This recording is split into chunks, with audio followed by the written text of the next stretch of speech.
Democrático. Buen día. Buen día. Siendo las 10:35 con la presencia de 20 concejales, damos comienzo a la sesión ordinaria convocada para el día de la fecha. Por secretaría vamos a dar lectura del decreto de convocatoria. Artículo primero. Convoca a sesión ordinaria para el día 25 de marzo de 2021 a la hora 10 en el recinto de sesiones de este honorable cuerpo.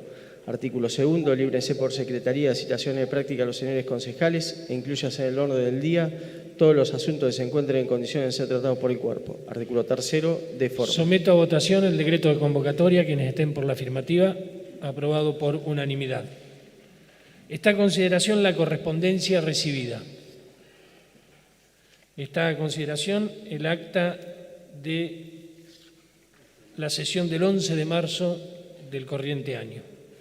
Si ningún concejal hace uso de la palabra, la someto a votación. Quienes estén por la afirmativa, aprobado por unanimidad.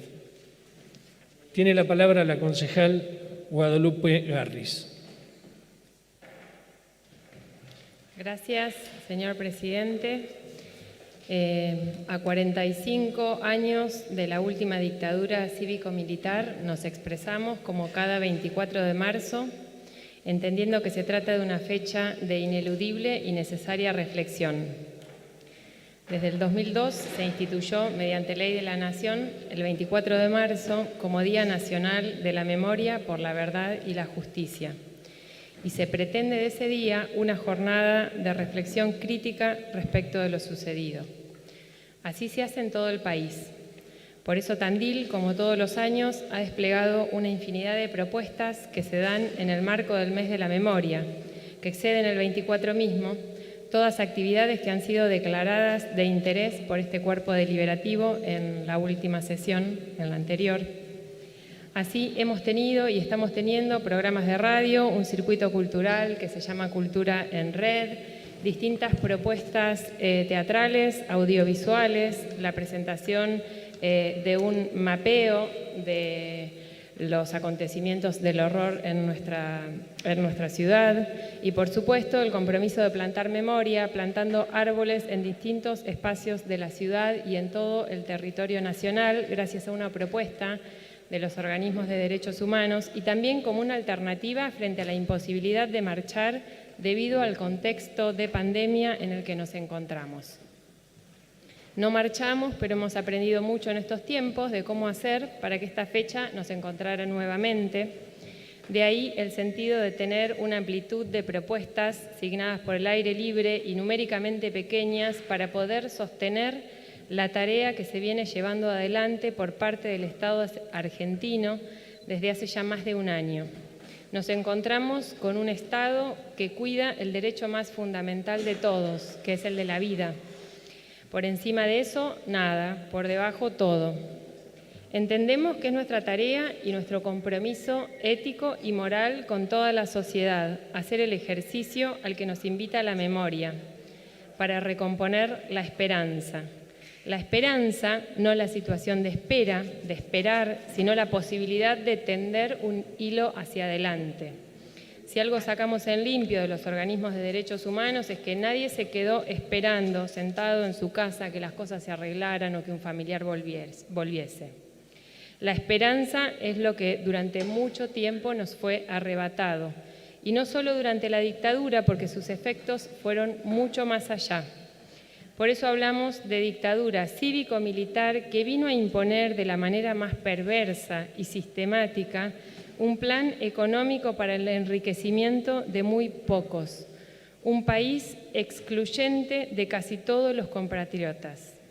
Fueron 7 años, la mitad de la media comparado a otros procesos dictatoriales en América Latina, pero 7 años de horror planificado con unos resultados de daño absolutamente gravoso para nuestro país. Siempre pensamos que el 24 debe ser un momento de encuentro, que hay en esa fecha una dimensión de grupalidad, de lo colectivo en su sentido más profundo. Se trata de hacer énfasis en una humanidad agraviada. De ahí el concepto de lesa humanidad, y por eso esta consideración fue clave en su sentido jurídico. Hablamos de delitos que se cometieron por parte de quienes tomaron por la fuerza el poder, delitos planificados, no un robo ocasional. El mismo modo de secuestro, tortura y exterminio en Bariloche, en Rauch, en Federación, en Tandil. Tandil estuvo dentro de esa planificación. No quedó un pueblito sin incluir, ahí sí fueron inclusivos. En su depredación más sangrienta, sí. El punto, además, es que las consecuencias nefastas de lo sucedido exceden absolutamente a cada una de las víctimas y de sus familias, y exceden también a los organismos de derechos humanos. El daño perpetrado es al conjunto del tejido social, y entiendo que esa es la complejidad mayor para trabajar desde la reflexión, y por eso tanta insistencia con el tema, que no es una cuestión que atañe a algunos interesados sobre dar vueltas con cuestiones vinculadas al pasado. Todo este tiempo de dolor, así como la historia de nuestro país previa y todo lo que vino después, incluidos estos últimos 45 años, nos constituyen y nos determinan. Nos definen en nuestra identidad y en nuestra capacidad de proyectarnos. Independientemente de que queramos que así sea o no, sucede. El determinismo del pasado es tal cuando no hay capacidad de volver a mirarlo de manera crítica. La única chance que tenemos de no repetir y de no reiterar situaciones es poder tener esa mirada que permita, en todo caso, a través de su análisis, mediante su análisis y mediante sus procesos de elaboración, no volver a caer en las mismas situaciones. Entonces tenemos el peor de los riesgos, que es el de la repetición. La repetición es ese efecto de eterno retorno de lo no procesado, de lo no elaborado, y tenemos sobrados casos en nuestra historia donde reiteramos una y otra vez mismos errores. Por eso la memoria se entiende que es la llave. Necesitamos saber qué sucedió, cómo y cuándo. Memoria para reconstruir el saber de lo sucedido, para la búsqueda de la verdad y justicia para condenar las aberraciones cometidas. Son esos tres conceptos absolutamente hermanados. El esfuerzo de componer la imagen del horror en su conjunto es una tarea que se inició en el momento en que empezaron a sucederse los secuestros, cuando se tomó conocimiento de las torturas, cuando empezó a circular en nuestra sociedad el concepto de desaparecido. En torno a la búsqueda desesperada de familiares se constituyeron los organismos de derechos humanos que hasta el día de hoy siguen batallando, y muchos otros que fueron tomando forma a medida que el devenir democrático lo fue permitiendo. Por supuesto que pasamos en los tiempos de democracia por momentos muy distintos, desde el juicio a las juntas militares, leyes de punto final, obediencia debida, luego los indultos, más tarde los juicios de la verdad, y finalmente ese momento bisagra que implicó la reapertura de los juicios de lesa humanidad a partir de la decisión del presidente Néstor Kirchner. Los juicios realizados por delitos de lesa humanidad comenzaron a echar luz sobre el plan sistemático llevado a cabo, sobre la inteligencia del ejército en todo el territorio argentino y también sobre la complicidad civil y eclesiástica, a partir de los testimonios, de los fragmentos de vidas devastadas, arrebatadas. Hasta el momento tenemos más de 238 sentencias en todo el país. 238. Lo cierto es que fue clave la tarea de componer la imagen de conjunto y no está concluida. Falta mucho y nos corre muchísimo el tiempo, y aquí viene el lugar de la justicia y sus tiempos administrativos que constituyen un fuera de tiempo de las necesidades reales de la sociedad.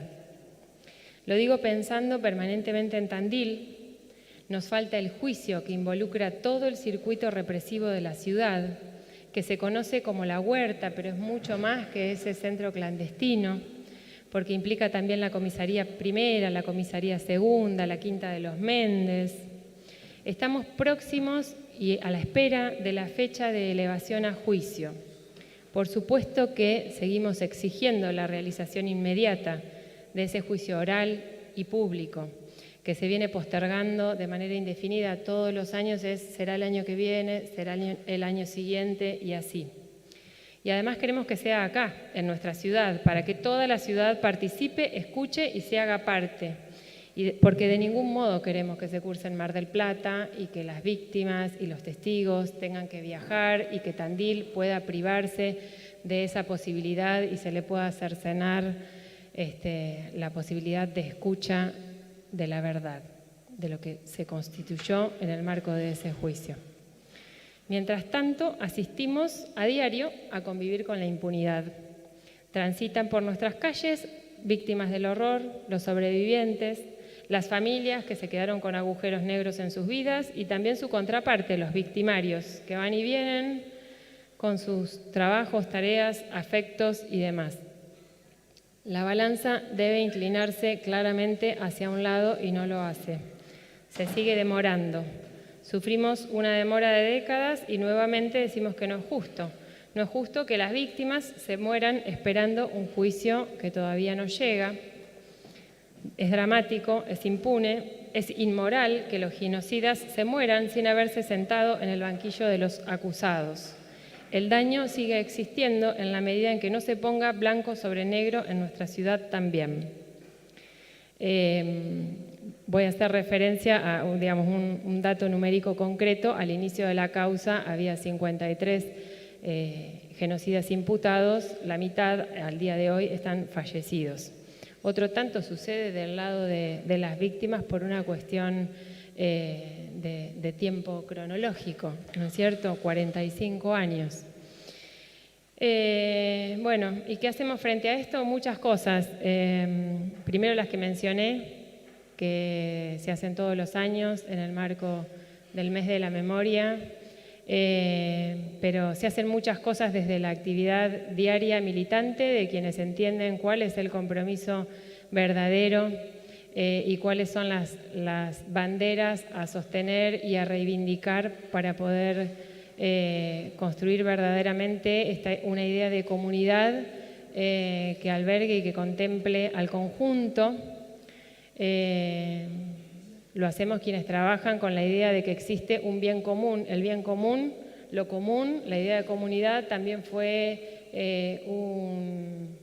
una idea arrebatada, arrasada y que durante mucho tiempo quedó absolutamente aplacada, corrida de eje y en una pulseada con un criterio y con una idea del sálvese quien pueda, de la individualidad, de la que no ha pasado nada, entiendo que esas expresiones y esas ideas corresponden a un concepto muy diferente y muy alejado del verdadero sentido de la vida democrática y de lo que debe ser para poder constituir una sociedad en donde todos los vecinos y las vecinas puedan vivir libremente en el sentido más pleno de la palabra, haciendo uso de sus derechos y gozando la totalidad de los derechos que hacen a su vida cotidiana, al trabajar, al poder estudiar, al poder alimentarse y demás. Quiero concluir con un fragmento de unas palabras que nos compartió en el día de ayer en el marco de un taller que se realizó aquí, enfrente a la municipalidad, que fue convocado por el equipo de acompañamiento a víctimas, testigos y querellantes en juicios de lesa humanidad, del cual formo parte. En ese marco invitamos y nos ocupamos de que pudieran estar presentes protocolos y cuidados mediantes en un espacio y en un formato de taller, familiares y víctimas de detenidos y desaparecidos de nuestra ciudad, sobrevivientes. Siempre son momentos de mucha conmoción y de necesaria reunión. Y nos encontramos con la sorpresa que se acercó una víctima sobreviviente que hacía mucho tiempo que la estábamos esperando, que sabíamos de ella, que sabíamos que durante mucho tiempo había estado exiliada, viviendo afuera en otro país. Se acercó con un texto, primero nos hizo llegar un texto porque pensaba que no iba a poder estar presente. Teníamos el texto, nos ocupamos de imprimirlo por las dudas para poder considerar su palabra en el marco de ese espacio. Finalmente nos dio la sorpresa de que se acercó y participó. Y sucedió una cosa como suele suceder en muchos de estos espacios, donde ahí uno también cae en la cuenta de todo lo que hay por construir y por sanear y por reparar de nuestra comunidad. Se encontró en la ronda que compartimos con una persona que cuando se dio cuenta, la escuchó hablar y escuchó su nombre, se dio cuenta que hacía 45 años que no veía a esa persona y que el último día que la había dejado de ver el día antes que la hubiesen secuestrado. Se producen estas situaciones que son de mucha conmoción, porque cuando uno dice, bueno, la dictadura militar arrebató muchas cosas, pero implosionó en la vida concreta y cotidiana de un montón de personas que en ese momento estudiaban, que trabajaban, que formaban parte de alguna agrupación de estudiantes, de alguna agrupación política, que tenían ideas, como tenemos nosotros, de generar algún tipo de modificación en la sociedad en pos del bienestar de nuestros vecinos. Y fue muy duro porque arrebató un montón de esas cosas, le arrebató la vida a las personas, le arrebató las familias, ¿no? La dictadura. Y pasa tiempo y tenemos las consecuencias, cuando uno dice las consecuencias son al tejido de la sociedad, tenemos por un lado procesos que son absolutamente individuales, que las personas lo llevan como pueden, que no lo cuentan. Hay un montón de personas que todavía no pueden dar lugar a hacer público ese público de compartir o público de compartir con un familiar eso que aconteció. O sea, hablamos de experiencias del horror y de situaciones con un nivel de perversión inusitados. Siempre trabajamos esta cuestión, desde este espacio. Si uno piensa, bueno, a ver, ¿cómo puedo hacer, si quiero ser malo, si uno quisiera hacer, ¿cómo puedo hacer para hacerle daño al otro? ¿Qué le podría llegar a hacer? ¿Cómo puedo lastimarlo? ¿De qué manera se me ocurre lastimarlo y molestar a la persona? A cualquiera, a uno que tengo, a uno que no quiero. Jamás, creo que en el común de la sociedad, jamás se podrían imaginar, pensarse haciendo lo que lamentablemente una parte de nuestra sociedad que se empoderó en ese momento y que tomó el poder por la fuerza, hizo. Llegó a un extremo absolutamente infrahumano. Entonces hablamos de vejaciones. Claro, no hablamos de delitos comunes, como yo decía al principio, ¿no? Y en muchos casos, nosotros tenemos que hacer un esfuerzo por recomponer el tejido social, por volver a poder recuperar algunos aspectos vinculados a la esperanza en términos de poder tirar la pelota para adelante, de que haya un futuro, de que haya la idea del porvenir. Sí, pero los destrozos fueron tan grandes. De estos destrozos son los que el Estado también se tiene que hacer cargo. Y nosotros como comunidad y como formando parte de esa comunidad también tenemos que hacernos cargo. Y bueno, desde el equipo de acompañamiento nos tomamos esa tarea de dar lugar a la escucha, pero no es una escucha catártica porque sí, necesitamos hablarlo, pero además necesitamos que se sepa. Muchas veces se generan estos debates como, bueno, no sé si fue así, o la dictadura, bueno, pero... mucho se trabajó, ¿no?, sobre esa idea de algo habrán hecho o de minimizar y otra vez con estas cuestiones del pasado. La verdad es que cuando uno asiste a poder considerar un relato en primera persona del impacto de ese plan sistemático, hablamos de plan sistemático y hablamos de que ese plan sistemático se ancló y tomó forma, sobre todo en el sometimiento de los cuerpos. en las desapariciones, en las torturas, en los robos de bebés, en los robos de bienes materiales, ¿no?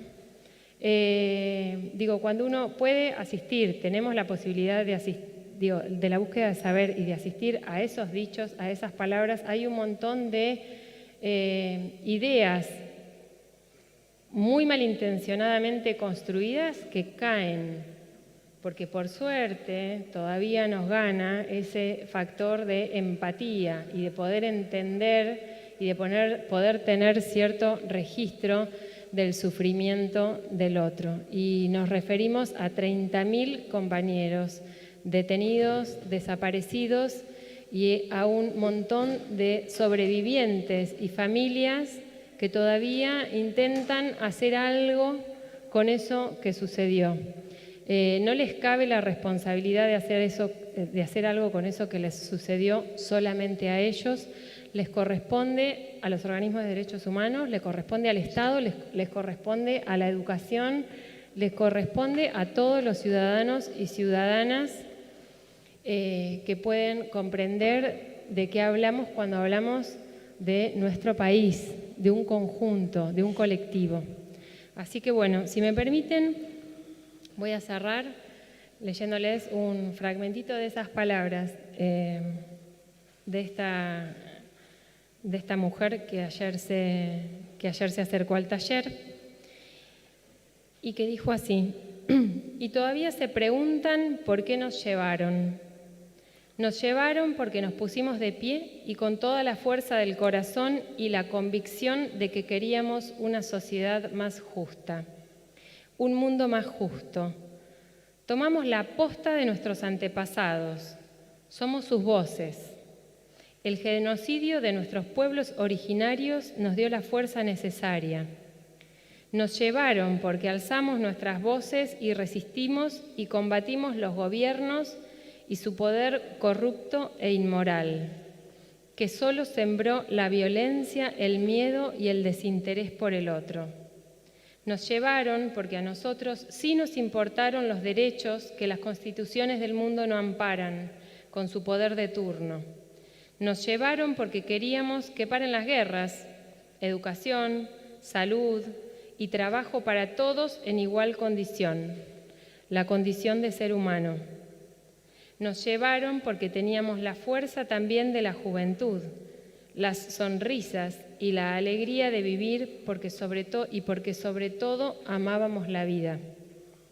Nos llevaron porque hay 30.000 razones para honrar y para no olvidar. Cuando se la llevaron, este es el testimonio, esto es lo que ayer nos acercó una sobreviviente, tenía 20 años. Así que bueno, aquí dejo mis palabras.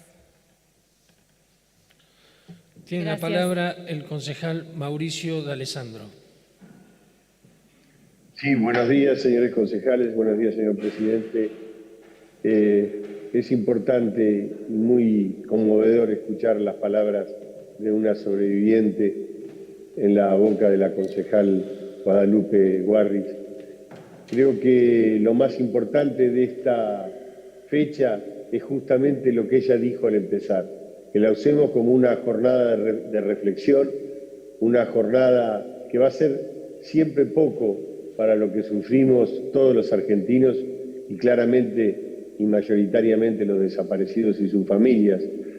Tandil fue una ciudad con 8 centros clandestinos de detención. Yo que vivía en ese momento en la ciudad, que era un estudiante primero de secundario y después un estudiante de abogacía, Nobel, estudiante de abogacía, todavía hoy me cuesta entender cómo había 8 centros clandestinos de detención en mi ciudad y yo no podía advertirlo tan claramente.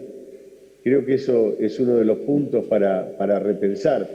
Y también, como parte de esta locura en la que estuvimos inmersos y fuimos claramente todos víctimas, pero algunos con mayor grado de sufrimiento, está esa decisión en democracia de aniquilar a compañeros, a argentinos tildados de subversivos con órdenes a un ejército, como ocurrió con ese decreto 261, ese decreto secreto, en pleno gobierno democrático, dándole facultades al Estado para que aniquilara lo que se entendía un grupo de subversivos en Tucumán, en el conocido y recordado, mal recordado, Operativo Independencia, a cargo de Axel Vilas y del luego gobernador de la ciudad, el brutal general Bussi, que luego también fue varias veces electo democráticamente. Por eso es tan importante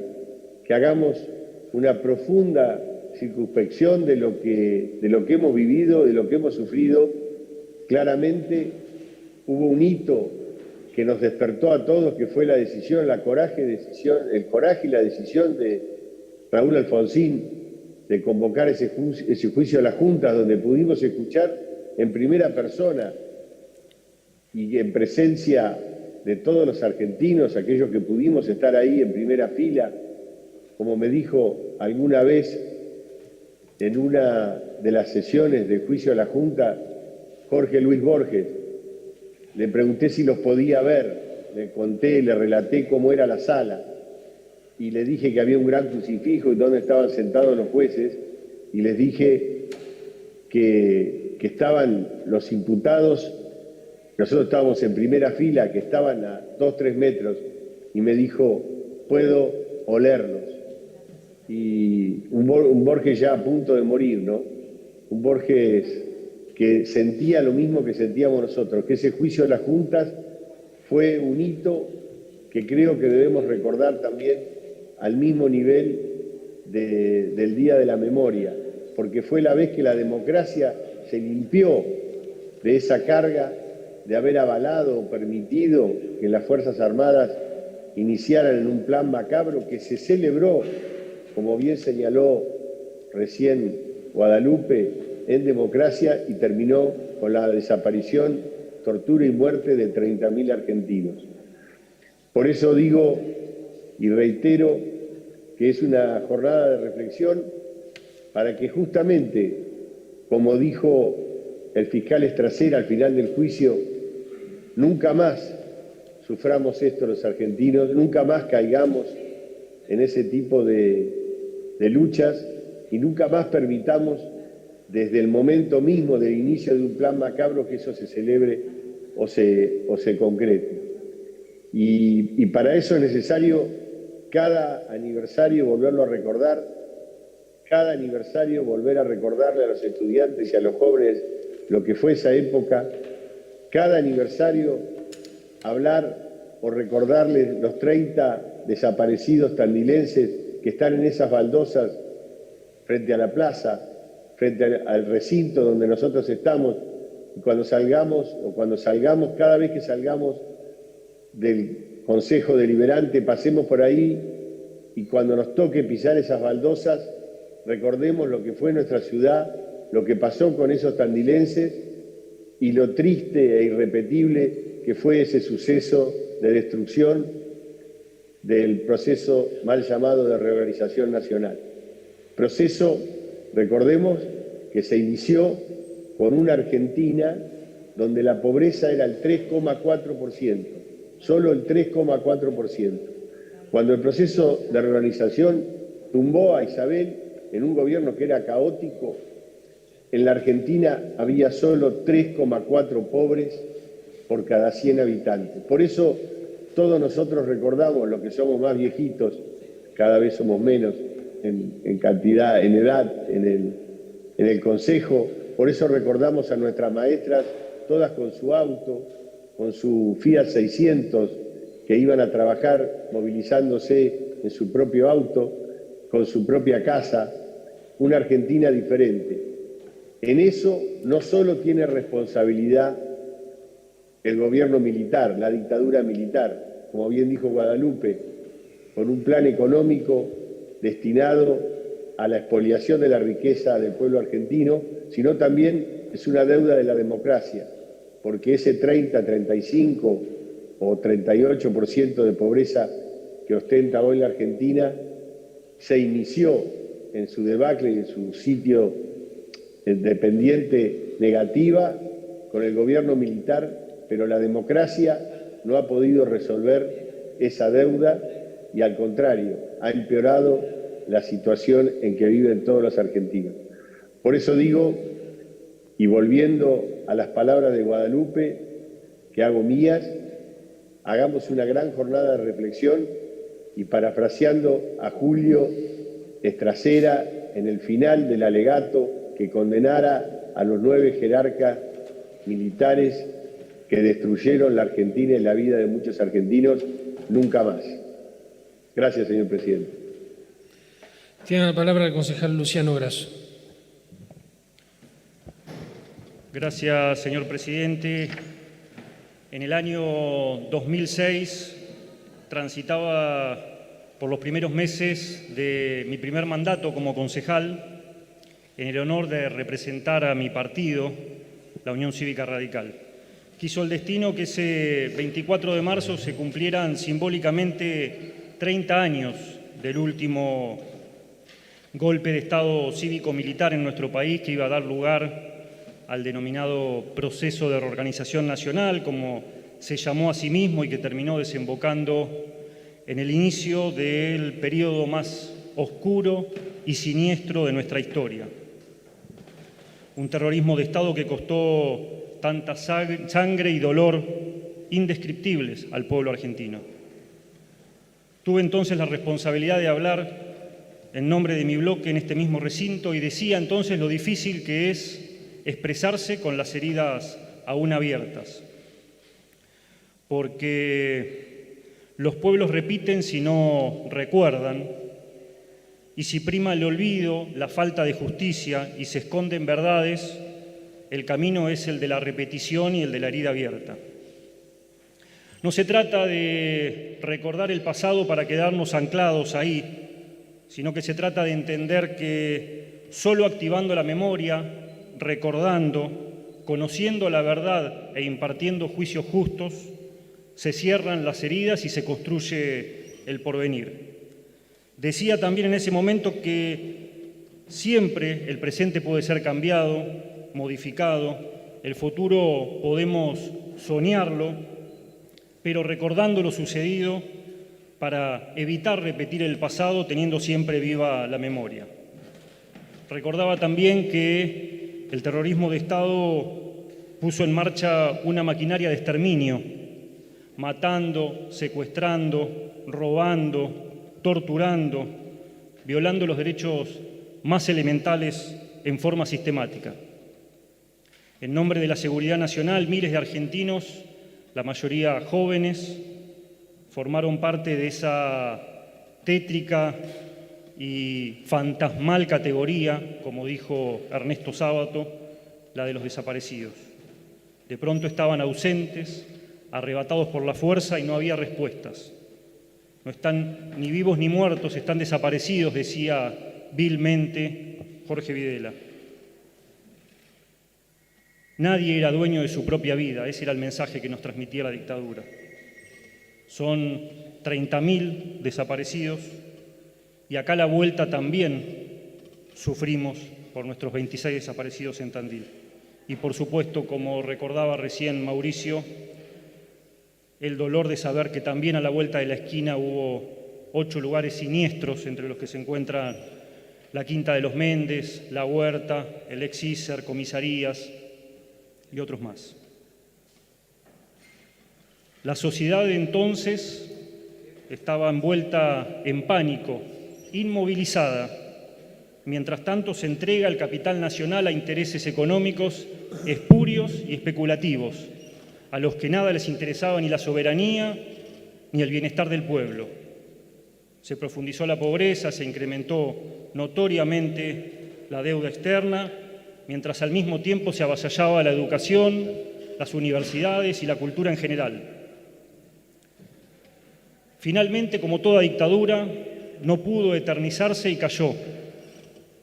Gracias a la lucha de las organizaciones de derechos humanos, a las queridas madres de la plaza, a las abuelas, a la multipartidaria, al pueblo entero. Refería entonces con orgullo que Raúl Alfonsín, hoy considerado en forma unánime el padre ejemplar de la democracia recuperada, tuvo la valentía, el coraje y la convicción de hacer lo que había que hacer. Dijo, no va a haber amnistía, no va a haber perdón, y cumplió.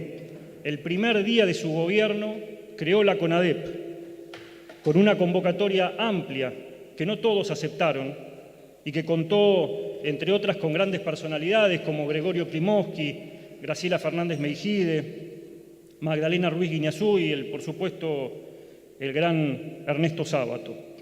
Decía que Alfonsín tuvo la valentía, el coraje y la convicción de ordenar el juicio a las juntas, como también recién recordaba Mauricio. Proceso judicial único en la historia y que sentó jurisprudencia a nivel internacional y la admiración del mundo entero en momentos en los que había que tener agallas para meter presos a los genocidas porque todavía seguían conservando el poder. Decía que también debemos celebrar el hallazgo y la recuperación de la identidad de tantos niños robados o secuestrados por los verdugos de la dictadura, siendo en ese momento y ahora jóvenes que recuperaban y siguen recuperando su verdadera historia gracias a la lucha de las abuelas y también, por qué no recordarlo, a una ley impulsada por Raúl Alfonsín, el de la creación del Banco Nacional de Datos Genéticos. Para cerrar esa intervención, compartía con todos los presentes esa frase que implica o que significa las palabras más fuertes, más simbólicas, que resumían y resumen todo ese proceso terrorífico y asesino que enluta nuestra historia. Esas palabras que pronunciara también fueron mencionadas recién en el recinto, el recordado Julio César Estracera, pero que, como él dijo en ese momento, en el mismo instante en el que la estaba pronunciando, ya dejaban de ser suyas porque pertenecían a todo el pueblo. Nunca más. 2 años después volví a tener el compromiso de hablar en este recinto en nombre de mi bloque y celebraba que ya no hubiera margen alguno para un nuevo golpe de Estado en nuestro país, que la historia que duele nos hizo fuertes y también ha logrado que tengamos un compromiso militante por la memoria, por la verdad y por la justicia.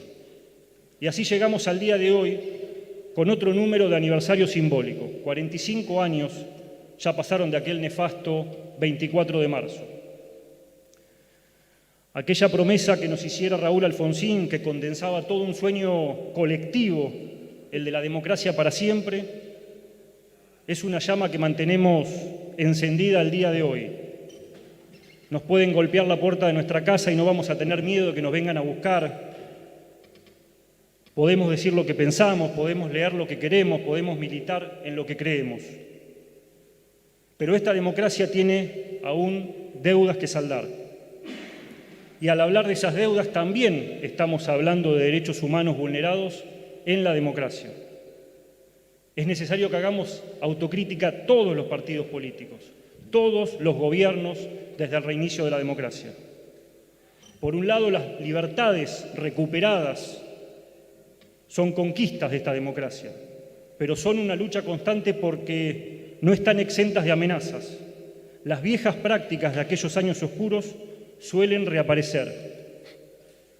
Sin ir más lejos, asistimos a los sucesos recientes en Formosa de violaciones de derechos humanos, como represión por parte de las fuerzas policiales, como detención de legisladores, como prohibición del ingreso y la libre circulación, como salas de aislamiento con privación de la libertad.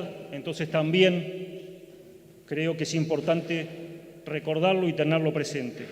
Sin Formosa libre tampoco hay nunca más. Hablaba recién de libertades recuperadas y cuáles son los 2 principios fundamentales de la democracia: la libertad, pero también la igualdad. Y si vamos a hablar de deudas de la democracia, no podemos obviar la enorme desigualdad, la vergüenza histórica de la enorme pobreza en nuestro país. Más de la mitad de los niños y niñas son pobres. En los últimos días, todos y todas hemos hablado mucho de una niña de 7 años, que después la empezamos a llamar la niña M, como si resguardando su identidad estuviésemos garantizándole algún derecho, cuando toda su corta vida la pasó en la miseria, cuando no tuvo garantizados sus cuidados de salud, cuando no estuvo garantizado su derecho a la educación, porque creo que vamos a estar de acuerdo en que no creemos que haya tenido las clases por Zoom el año pasado. También, sin lugar a dudas, en estos 37 años han habido y hay muchos y muchas niños y niñas M. Raúl decía que con la democracia se come, pero también dijo que hay en la Argentina hambre porque sobra inmoralidad, afirmando que sin duda ninguna la corrupción en democracia también viola derechos humanos, que con la democracia también se cura y se educa, y la educación pública en nuestro país tiene muchas deudas, y si hablamos de salud, la pandemia puso sobre la superficie una crisis sanitaria de décadas, una inaceptable inequidad que, como dije en alguna otra oportunidad, hace lisa y llanamente que dependa de donde uno nace y vive, las enfermedades que va a tener, las posibilidades de tratamiento que va a tener y hasta cuándo y cómo va a morir. Si no, preguntémosle a la mamá y al papá de Abigail.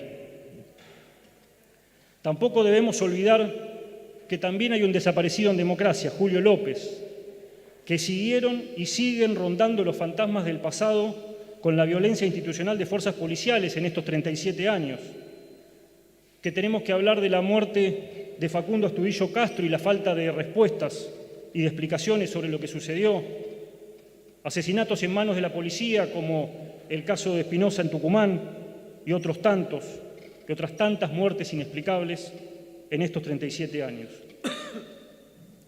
También las cárceles y los manicomios siguen violando derechos humanos en democracia y pocos alzan la voz. Los derechos de las mujeres vulnerados, víctimas de violencia de género, los femicidios, la violación a los derechos del colectivo LGTBIQ+, las muertes en ocasión de protestas y manifestaciones, detenciones arbitrarias, forman parte de una serie de listas que duelen. Hoy, 24 de marzo de 2021, a 45 años del último criminal golpe de Estado en la República Argentina, creo que tenemos que reconocer que nuestra democracia tiene deudas pendientes, los índices de pobreza que decía recién, el debate sobre un futuro consenso respecto a políticas públicas, con un gran acuerdo entre todos los partidos políticos, una convivencia democrática con diferencias, pero sin esa grieta que también es una herida para nuestro sistema democrático. La niñez viviendo su etapa sin dolores innecesarios, los adultos mayores pudiendo vivir su tiempo de júbilo. Creo que ese es el desafío que nos debe unir en el tiempo que viene, el desafío de una democracia participativa, inclusiva, solidaria, con memoria, para no cometer los mismos errores.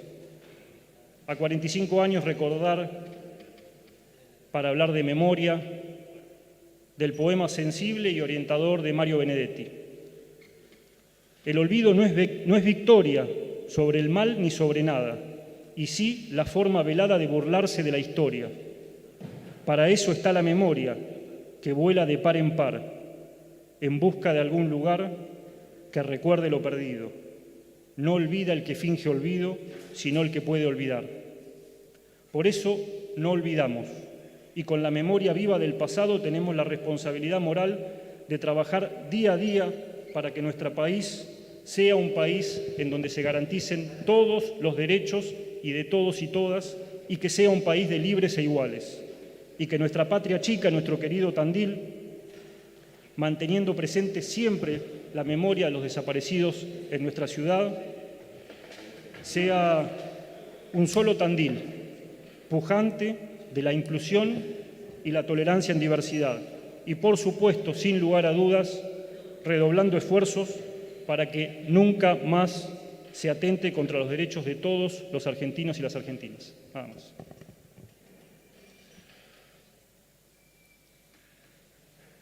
Bien, pasamos al siguiente punto del orden del día, dictámenes de comisiones. Asunto 68 del 2018 que pasa al archivo y, como es uso y costumbre, vamos a tratarlo en conjunto con todos los demás asuntos que pasan al archivo. Por secretaría damos lectura al decreto. Artículo primero. Procede a hacer archivo de los asuntos 61 del 2018, 770 del 2018, 176 del 2019, 334 del 2019, 508 del 2019, 561 del 2019, 562 del 2019, 660 del 2019, 671 del 2019, 708 del 2019, 779 del 2019, 784 del 2019, 803 del 2019, 820 del 2019, 837 del 2019, 20 del 2020, 22 del 2020, 34 del 2020, 85 del 2020, 129 del 2020, 212 del 2020, 227 del 2020, 228 del 2020, 332 del 2020, 376 del 2020, 387 del 2020, 416 del 2020, 521 del 2020, 542 del 2020, 54 del 2021, 55 del 2021, 58 del 2021. Artículo segundo, de forma. Someto a votación el decreto de archivo. Quienes estén por la afirmativa, sírvanse a levantar la mano. Aprobado por unanimidad.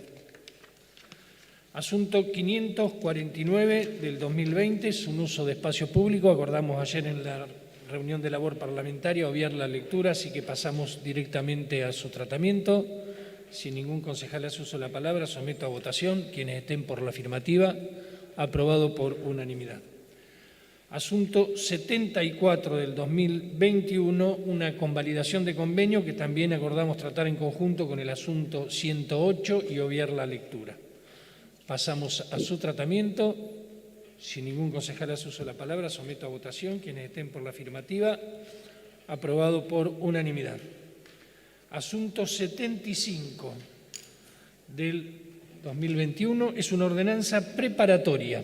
Acordamos ayer, dada la extensión, obviar la lectura, así que la pongo en tratamiento. Tiene la palabra el concejal Mario Civalieri.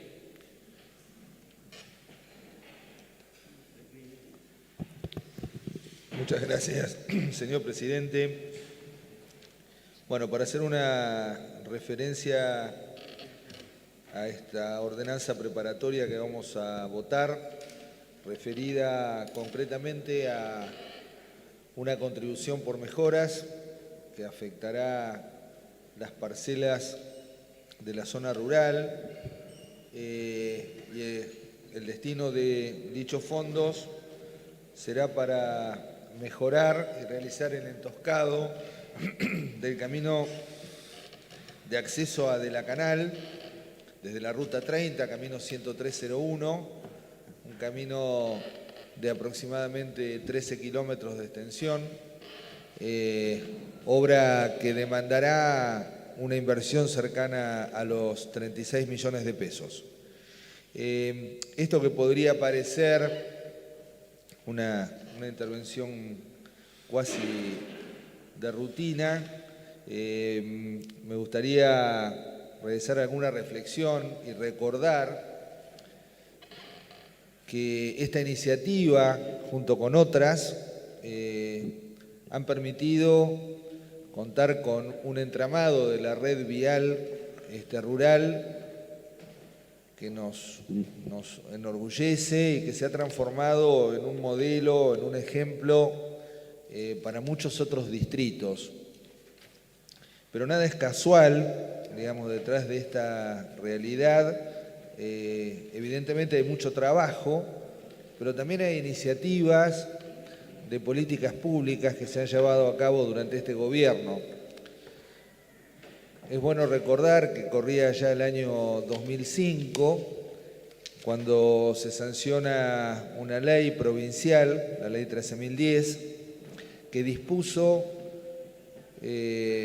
la distribución de recursos de lo que es el impuesto inmobiliario rural provincial en favor de los distritos, con el objeto de que los mismos fueran destinados a inversiones que tuvieran que ver básicamente con el que promovía esa recaudación, que era el sector rural.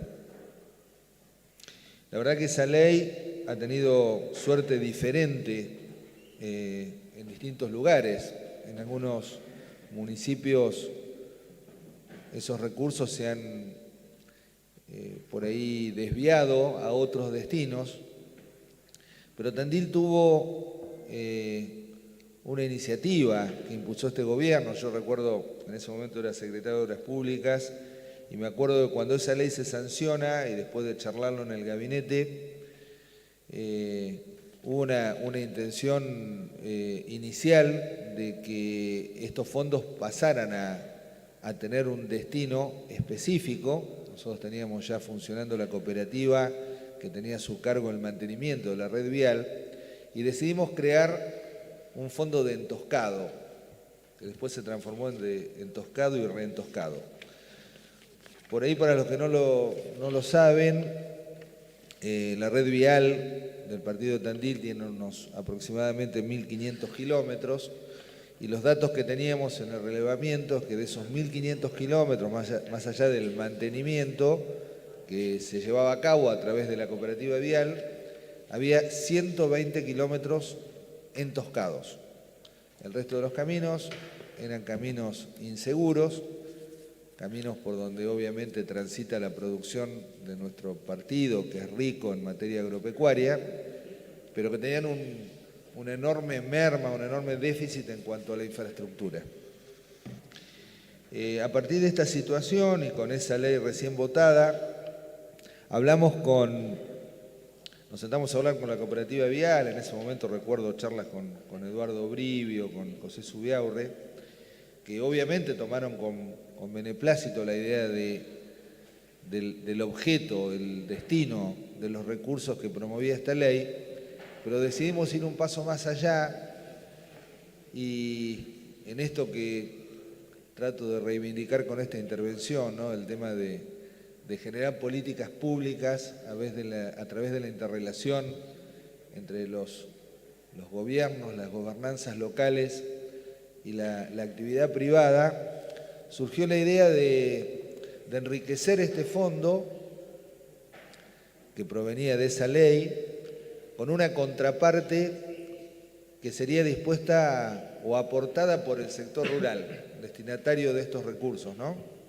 Y recuerdo que, no recuerdo el número de ordenanza, creo que la 9565, votó una contribución por mejoras que afectó a todo el sector rural, las 400 y pico mil, 450.000 hectáreas del partido, a una contribución por mejoras que eran, me acuerdo en ese momento, 2,2 litros de gasoil por hectárea y por año.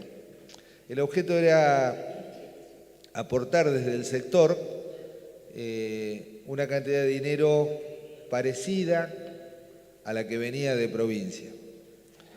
Esto por ahí queda en el recuerdo de algunos pocos, ¿no? Y realmente hoy parece que votamos una ordenanza más, pero la sucesión de inversión en el tiempo, desde el año 2005 hasta acá, permite que hoy Tandil haya, de esos 120 kilómetros, tengan entoscados más de 800 kilómetros de caminos rurales. Es cierto de que el año pasado y en algunos momentos se han destinado fondos de este fondo de entoscado a mantener los entoscados que se van incorporando año a año, pero la realidad es que cuando uno piensa en esos 800 kilómetros que hoy tenemos, de los cuales alrededor de 700 han sido construidos durante todo este proceso, y cuando uno mira lo que cuesta recuperar un kilómetro de camino, entoscarlo, altearlo, hacer las obras de arte, y vemos que eso cuesta hoy en día 3 o 4 millones de pesos, una cuenta rápida nos demuestra lo que significan las políticas públicas aplicadas a lo largo del tiempo. Ha sido inalterable, digamos, este fondo. Es cierto que el año pasado y en el marco de la emergencia económica hubo que indisponer recursos afectados y por eso que el año pasado prácticamente se trabajó en el tema de mantenimiento, pero bueno, este año volvemos a a retomar el camino con una obra largamente esperada por muchos productores de la zona. Este fondo tiene la particularidad, como otros que también hemos impulsado, de transformarse en un fondo solidario. Obviamente tributa todo el partido para una obra que este año en particular le toca por ahí a los vecinos cercanos a De la Canal, pero que en años anteriores le tocó a otros lugares del partido y en años subsiguientes le tocará a otros. Y claramente ese principio de solidaridad, en este caso aplicado a los recursos, nos ha dado muy buenos resultados. Así que bueno, esta referencia, seguramente para algunos más jóvenes que por ahí desconocen este tramo de camino recorrido, creo que nos debe llenar de orgullo. Creo que el Consejo Deliberante siempre ha sido muy permeable y ha acompañado sin ningún tipo de especulación la iniciativa.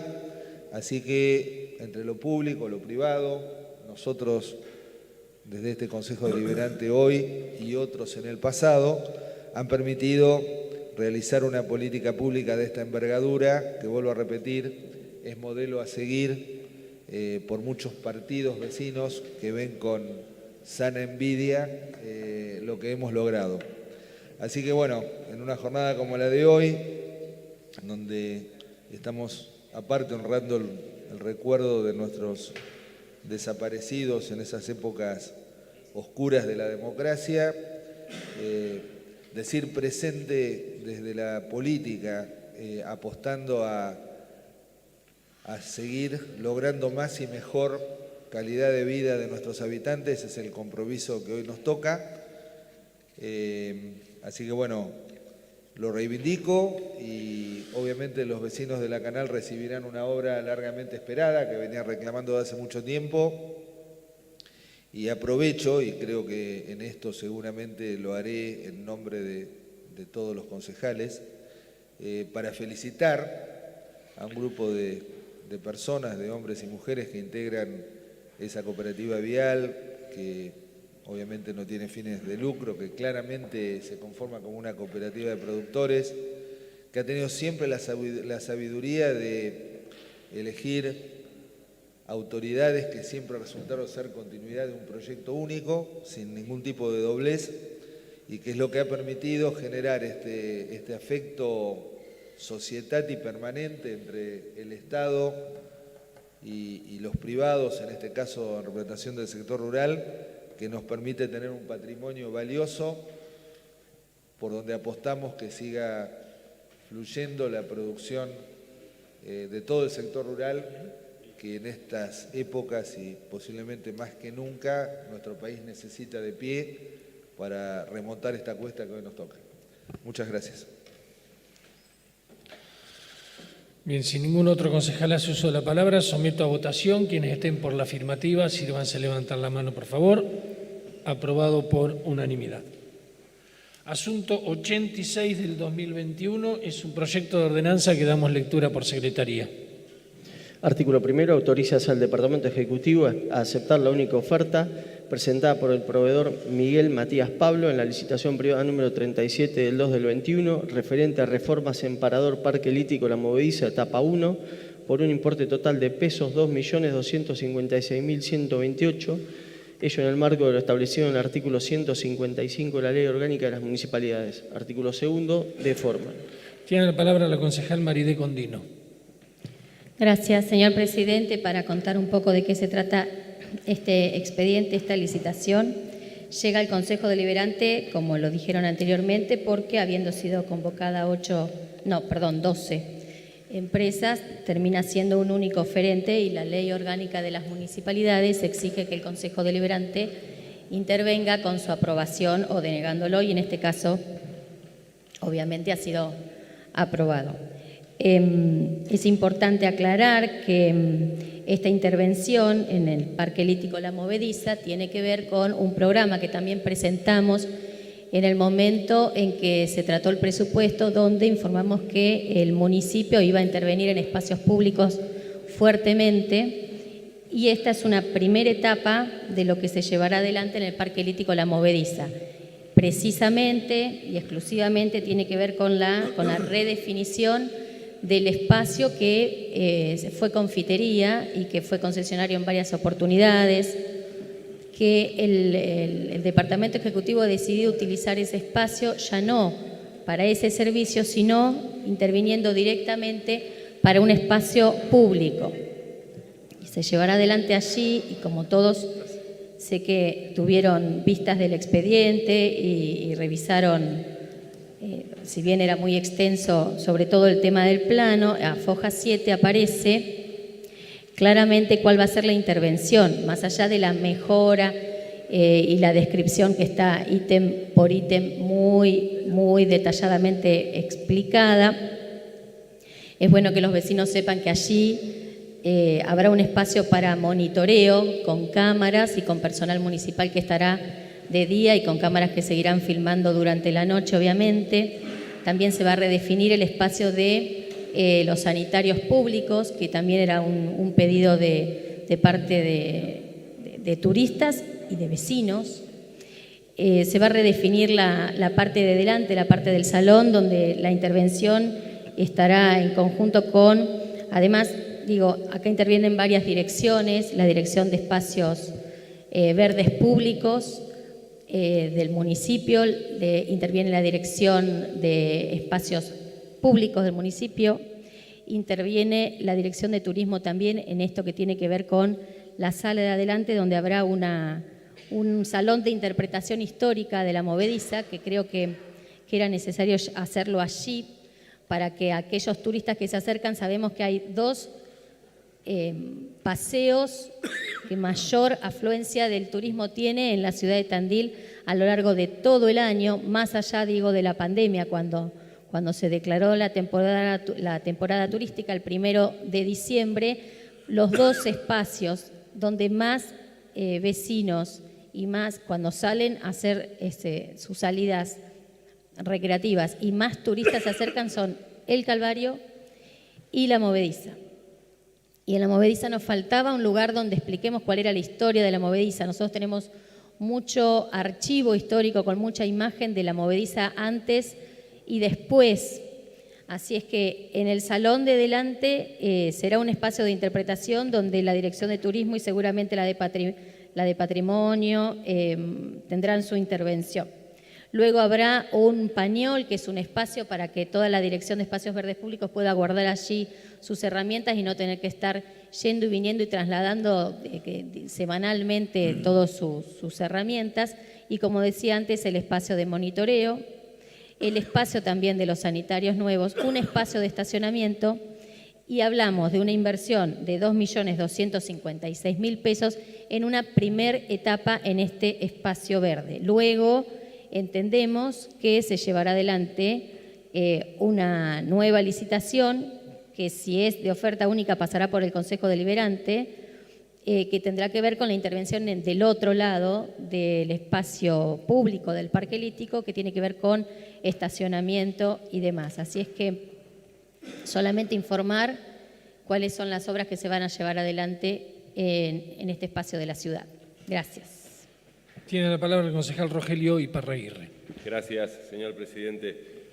Simplemente para hacerle un pedido, compartimos las valoraciones en torno a la necesidad de esta obra tan importante, que vamos a acompañar, por supuesto, con nuestro voto, pero le quiero hacer un pedido a usted, señor presidente. Me atrevería a decir que es en nombre de los 19 concejales del cuerpo, además de usted, pero a usted por ser el presidente, sin querer hacerlos parte de lo que pueda, de las apreciaciones subjetivas que yo pueda hacer, pero sí sé que es un tema no solo en torno a este asunto en particular, sino largamente conversado en los años que me ha tocado transitar el Consejo Deliberante, y es pedirle como presidente de este cuerpo, para poner en valor este cuerpo, que es parte de las responsabilidades que usted tiene como presidente, al otro poder que integra el Estado municipal, que es el Departamento Ejecutivo, que de una vez por todas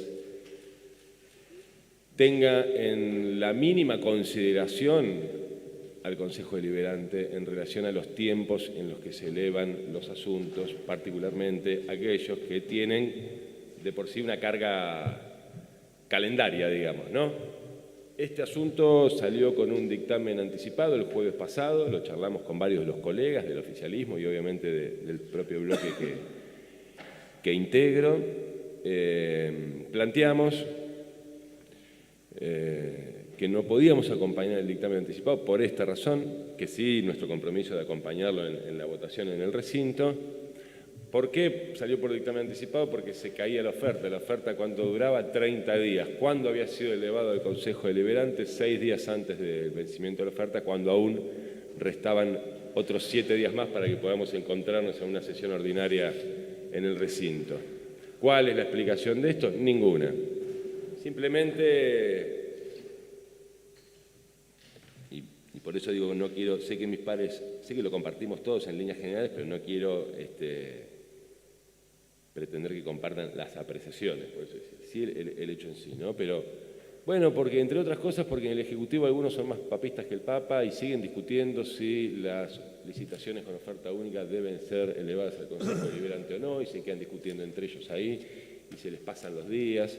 Y acá había y hay una oportunidad que fue aprovechada y además entiendo, comprendo y avalo, digamos, políticamente que el bloque oficialista haya, además con la mayoría que tiene, acompañado ese dictamen anticipado, porque no podíamos desperdiciar esta oferta, una oferta generosa en términos económicos que hace la única empresa que se presentó, que es menor al precio con el que salió el pliego inclusive, porque además entendemos que es la tarea también del bloque oficialista, ¿no? Y nos parece muy bien, pero no podíamos hacerlo nosotros porque el problema es ese, el problema es que son elevadas las cosas al Consejo Deliberante en innumerables cantidad de ocasiones, ¿no? Este es un caso en particular, pero con una demora que uno lo que ve es que hay una constante ahí. Si fuese una excepción, un día ocurrió esto, bueno, uno podría atribuirlo a distintos motivos, pero cuando ve que es una constante sostenida en el tiempo con distintos asuntos, ve que, al menos desde mi humilde modo de ver, desde mi óptica, que la única explicación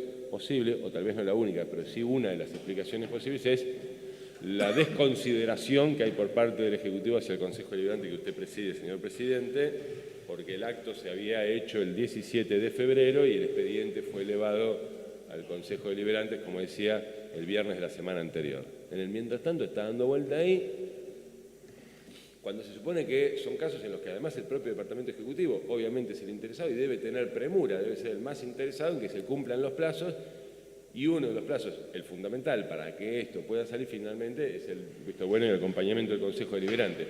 Así que sin más pedirle, en nombre del resto del cuerpo, señor presidente, que usted, también como nuestro representante en algún punto, le transmita al Departamento Ejecutivo que haga mayores esfuerzos en lo que hace al cumplimiento de los tiempos para la elevación de distintos temas al Consejo Deliberante. Muchas gracias. Tiene la palabra la concejal Maride Condino. Ahí está. Gracias, presidente. Por ahí hay cuestiones que se desconocen y me voy a hacer cargo, en tanto presidente de la Comisión de Economía.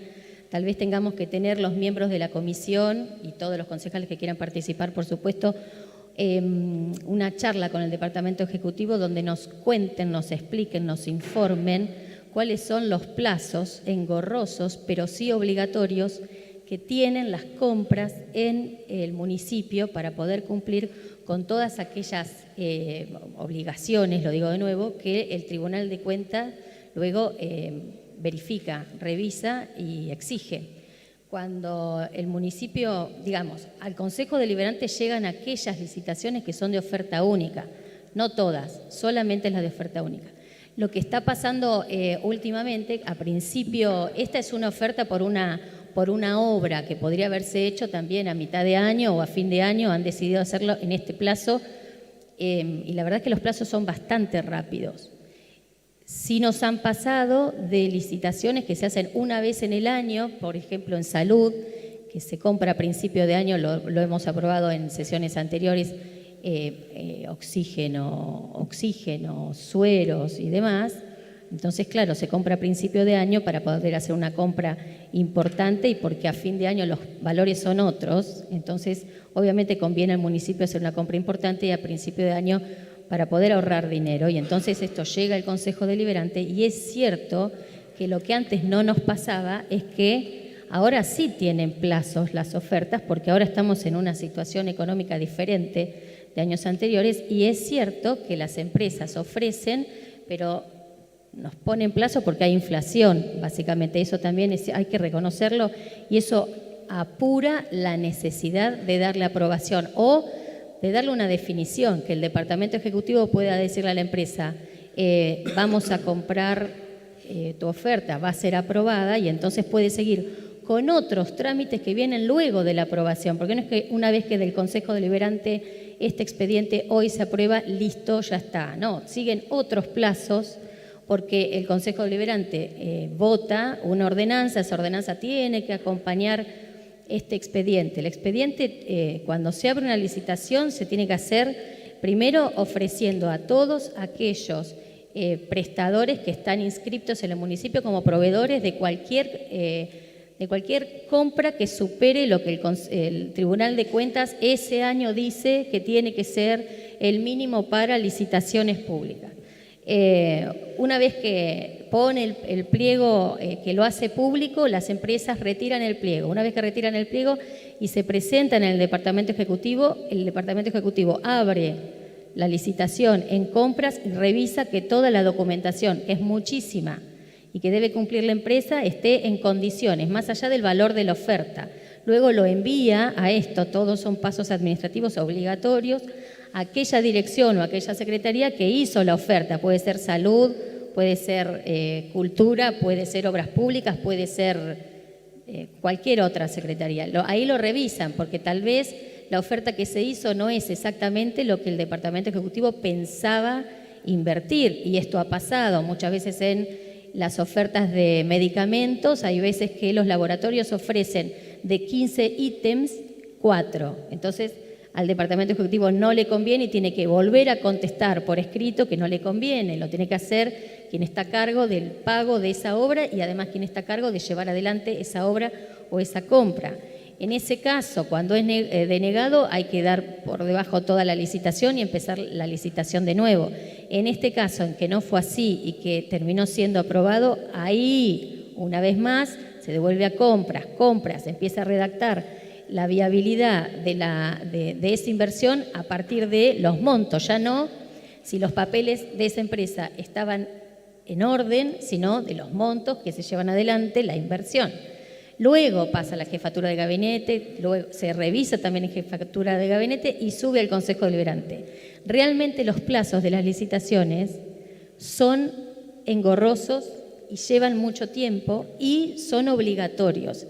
Es cierto que nosotros estamos en una situación en la cual cuando una oferta única llega al Consejo Deliberante en la Comisión de Economía, tratamos de acelerar los plazos, hacemos la digitalización del expediente, tratamos de hablar con todos los concejales para que estén en conocimiento de qué se trata. Si es necesario hablar con Departamento Ejecutivo, lo hacemos, porque nos corren los plazos de la oferta por los valores y por la inflación. Y eso es un factor que antes no teníamos. Es verdad, esto ocurre, las licitaciones únicas llevan estos plazos, lo nuevo es que se vencen los plazos. Hemos estado aprobando licitaciones en el recinto el día 29 de 30 que tenía la oferta, es verdad. Pero bueno, vamos a hablar con el Departamento Ejecutivo de manera tal que me comprometo a hacer una reunión para explicar a todos los concejales cuáles son los pasos obligatorios y entonces también entender por ahí que hay veces que se puede demorar, que llega el Consejo Deliberante en una fecha y que uno dice la licitación se abrió y se inició o se publicó en el mes de enero y al recinto llega a mitad de febrero y tal vez esté bien. No necesariamente eso quiere decir que se demoró, pero tomo la idea y la voy a llevar a la práctica. Concejal Iparraguirre, gracias. Tiene la palabra la concejal Nilda Fernández. Muchas gracias, señor presidente. Bueno, entonces esperemos que el Departamento Ejecutivo, como bien dice la concejal Maride Condino, nos comente ciertos detalles que por ahí no conocemos en el Consejo. Pero yo le había pedido la palabra, señor presidente, para decirle que celebramos esta iniciativa del Departamento Ejecutivo y que por supuesto la vamos a acompañar. Nosotros desde el año 2020, a través de una resolución, le solicitábamos al Departamento Ejecutivo que hiciera algún proyecto o algo que fuera este tipo de iniciativa para que la sociedad toda pudiera, no solamente los turistas, sino como bien se dijo acá, la sociedad toda pudiera disfrutar de este paseo tan importante como lo es el paseo del Cerro La Movediza. Nosotros pedíamos que se hicieran allí algún tipo de intervención con ferias artesanales o con algún proyecto de interés que considerara pertinente el Departamento Ejecutivo. Porque esa construcción que estaba en desuso era blanco de hechos vandálicos y además generaba muchísima inseguridad para la gente que allí vive en La Movediza. Por eso vuelvo a reiterar que desde nuestro bloque, el bloque Integrar, que estábamos preocupados por ese tema, celebramos esta iniciativa y agradecemos al Departamento Ejecutivo que haya tomado intervención en ese tema, en esa materia. Gracias, señor presidente. Bien, si ningún otro concejal hace uso de la palabra, someto a votación. Quienes estén por la afirmativa, sírvanse a levantar la mano. Aprobado por unanimidad. Asunto 91 del 2020. 91. Es costo cubierto, que lo acordamos ayer tratarlo en conjunto con el 92, 93, 94, 95 y 111. Lo pongo a consideración. Someto a votación. Quienes estén por la afirmativa, sírvanse a levantar la mano. Aprobado por unanimidad. Asunto 102 es un pedido de autorización para usar el Salón Blanco, que lo vamos a tratar en conjunto con el asunto 105. Obviamos la lectura y pasamos directamente a su tratamiento. Someto a votación. Quienes estén por la afirmativa, aprobado por unanimidad. Asunto 106. Es un proyecto de resolución que le damos lectura por secretaría. Artículo primero. Declárese de interés turístico el proyecto de innovación, inversión e inclusión Turismo Rural Accesible en Tandil, desarrollado por Grupo de Cambio Rural y Turismo Rural Tandil. Artículo segundo. De forma. Está a consideración. Tiene la palabra el concejal Arrizabalaga. Gracias, señor presidente. Desde los tres bloques tuvimos la oportunidad de compartir con quienes emprenden este proyecto de turismo rural, particularmente de lo que es turismo rural accesible. Y coincidimos plenamente en la necesidad de dar apoyo a este tipo de iniciativas. Pero quiero resaltarlo porque después podemos compartir también a todos los integrantes, a todas las integrantes de este recinto, este proyecto de turismo rural accesible particularmente. Quienes lo impulsan, vinculados al Grupo Cambio Rural, INTA y Ministerio de Agricultura, Ganadería y Pesca de la Nación, junto a emprendedores, alojamientos, almacenes, productores, productoras de nuestro partido. Es muy importante destacarlo porque Tandil, además, tenemos un paisaje privilegiado, serrano, de valles, pero también viene impulsándose en el ámbito turístico en toda la provincia de Buenos Aires, algo que se ha visto fortalecido por la pandemia, que tiene que ver también con el turismo rural, que quizás a veces en la noción convencional quizás no era lo más mirado o lo más privilegiado, lo más jerarquizado en las estrategias de desarrollo turístico, y hoy empieza a estar mucho más en boga, para lo cual hace falta naturalmente la generación también de nuevas estrategias de políticas públicas para apoyar este tipo de iniciativas, de proyectos. Y son importantes porque además, y lo hemos visto y lo sabemos por todo el desarrollo que tiene nuestra ciudad y el partido como tal, son estrategias que buscan articular distintas dimensiones del desarrollo local, desde el turismo, la vida de los pueblos rurales, la vida de las localidades del interior del partido y también la actividad económica, productiva, agroindustrial, con incidencia local y regional. Y eso justamente son estrategias que necesitan de acompañamiento, de planificación y de políticas públicas muy dirigidas, digamos, para que sobrevivan y se articulen en el tiempo. Así que, con beneplácito, consenso no solo el apoyo, sino la necesidad también de reactualizar, que tenemos como municipio, las estrategias que hacen al desarrollo local y volver o repotenciarlas de cara a los desafíos actuales que tiene la ciudad. Así que nada más y muchas gracias, señor presidente. Tiene la palabra la concejal Marina Santos. Gracias, señor presidente.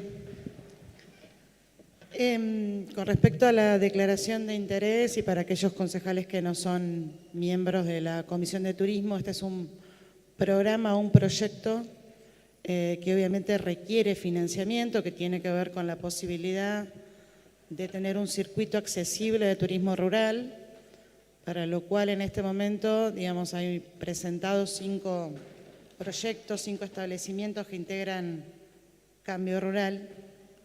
Pero también es cierto que hablando con la licenciada María Elena Valdés, que está a cargo de la coordinación de este grupo, también discutíamos las estrategias con respecto al resto de los emprendimientos de turismo rural en el partido. Obviamente que el grupo de Cambio Rural es acotado.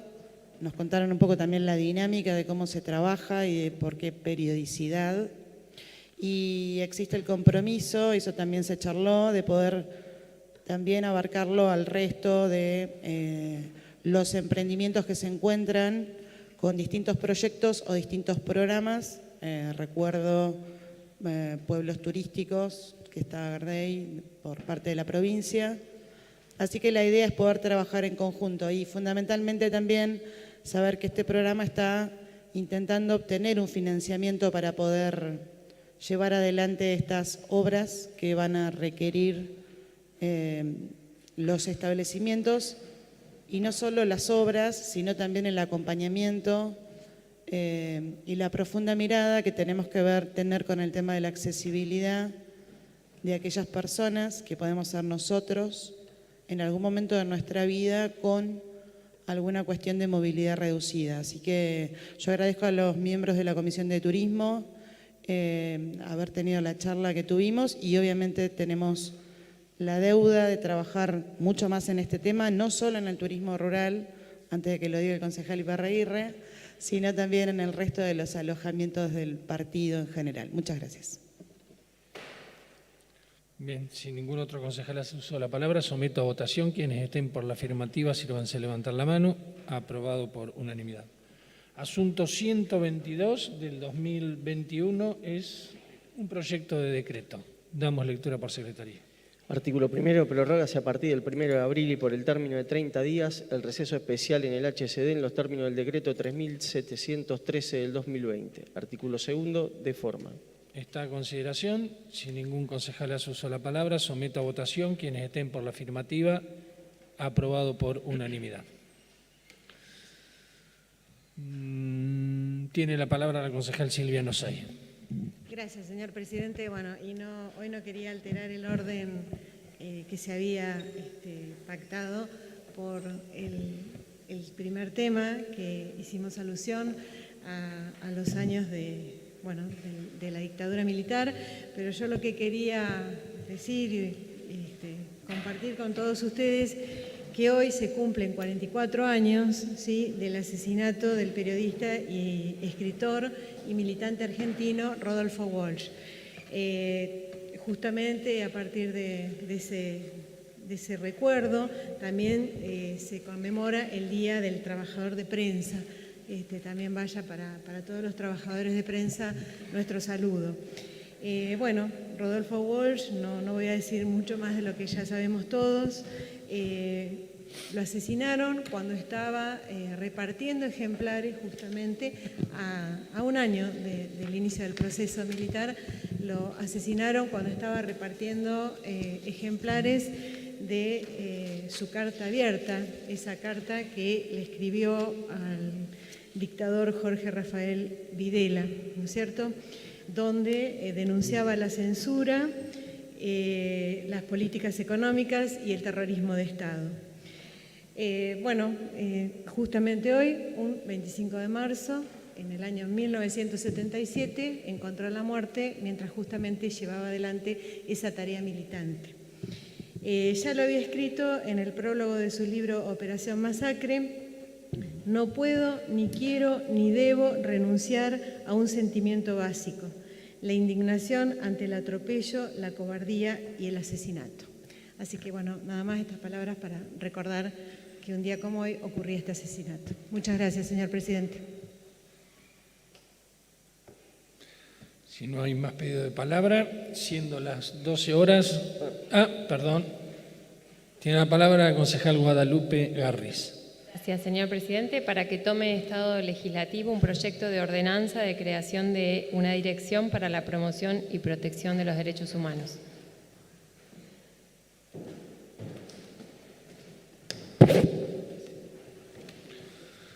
Ahora sí, no habiendo más temas que tratar, siendo las 12 horas, damos por finalizada la sesión convocada para el día de la fecha. Gracias por su presencia.